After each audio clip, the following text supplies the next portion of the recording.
Several months ago, anyone traveling across the Washington metropolitan area on our woefully inadequate public transportation system would have begun to notice some rather striking advertisements that were posted in metro stations throughout this area.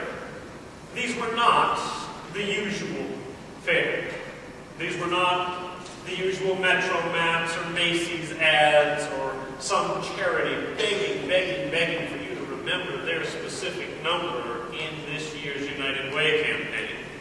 These ads did not involve rail-thin models looking at each other proudly while crammed into boot-cut jeans that were sized to provide a relaxed fit for skeletons. These ads were not pitching the latest Omnia touchscreen phone from Samsung with 3G browsing and HD camcorder and an optional surgically implanted neural dock. These ads struck people because they show images of a bleak Washington landscape after a nuclear attack. In the background of one ad, the Capitol building stands as a shattered ruin, nestled in a national mall, painted with a mix of matte gray and blast black.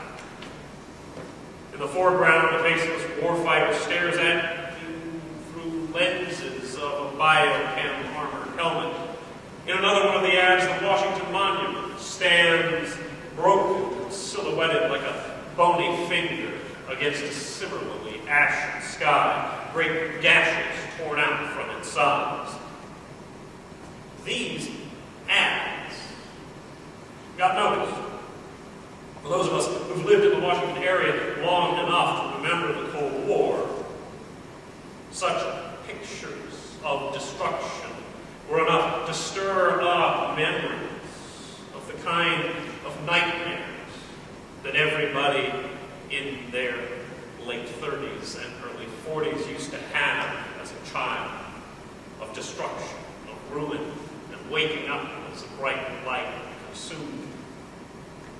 For those of us who lived in this area during the days after September 11th and felt that fear that held the whole region in a chokehold, fear of another attack, fear as the anthrax attacks took their toll, fear as snipers killed one person after another, and what might have been terror and we didn't know, this vision of a weapon of mass destruction attack wasn't necessarily very well received.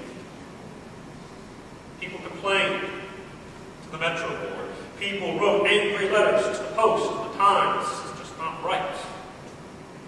Articles began being published, not just in journals and blogs, but in newspapers and in other press and on TV. People talked about, are these advertisements and the product they're pitching right? Is there something wrong with them? The ads themselves became news. In other words, this was a wildly, insanely, gloriously successful marketing campaign. And what was being pitched was a game called Fallout 3, the latest from a rather well-regarded software publisher, one of our neighbors, actually, right here in Bethesda. This game is set in a post-apocalyptic ruin, the remains of the Washington metropolitan area, perfectly or reasonably well rendered. And this is generations, a couple of generations after the nuclear exchange between the United States and China, after the world has been left shattered, ruined. And if you read reviews of games, folks describe it as absolutely haunting, troubling, a game filled with a level of primal violence and survival of the fittest moral ambiguity. The kind of thing that makes Lord of the Flies look like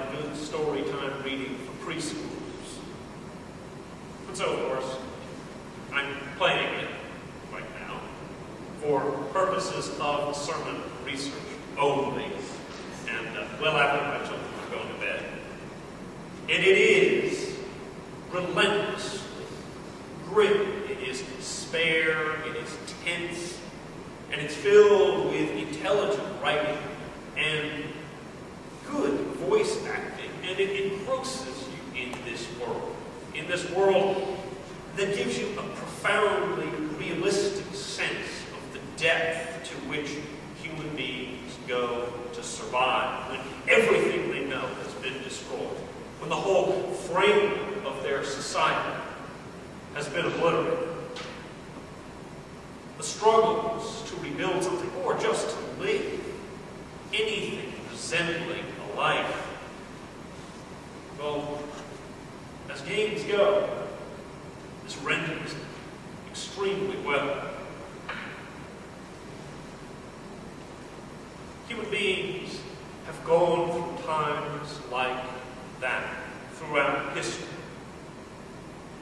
And the message we heard today from the prophet Isaiah comes from exactly such a time for the Hebrew people. They were struggling to rebuild from the ashes of their society. Over the last few weeks in our Bible studies, we've talked about how most Bible scholars, worth their salt, divide up the book of the prophet Isaiah. They divide it into 3 sections, and each one has a purpose. Each one has a focus.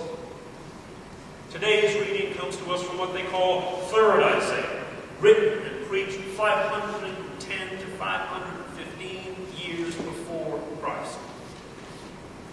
It was written by a prophet who followed along in the tradition of the prophet Isaiah, who'd written 250 years earlier.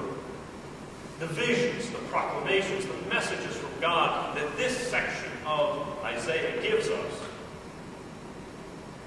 don't describe the same people that the original Isaiah preached to. This is not the Hebrew people selfishly, comfortably ensconced in Jerusalem, assuming that everything will always go well for them. These chapters also don't reflect where the second part of Isaiah preached. It's not a people living in exile. These are not a people who've been shattered and driven from their land, and they're not back where they were. The last 10 chapters of the book of Isaiah are all about rebuilding, all about that struggle to remake something that has been broken.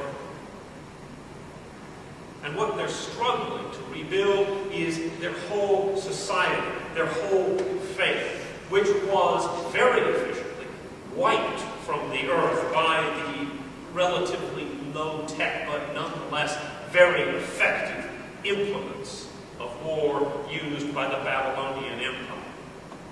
They may not have had nuclear fire, but if you give it long enough, plain old fire will do just fine. But Babylon, as with most empires, itself collapsed and fell. And after it was defeated by Persia, the Hebrew people were encouraged, go back, rebuild, reclaim your ancestral lands.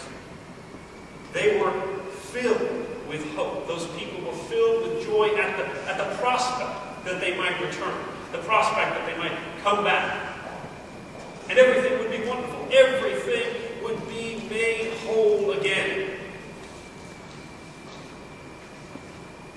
But what they came back to was the ancient equivalent of stepping out of a fallout shelter and looking at the ruin again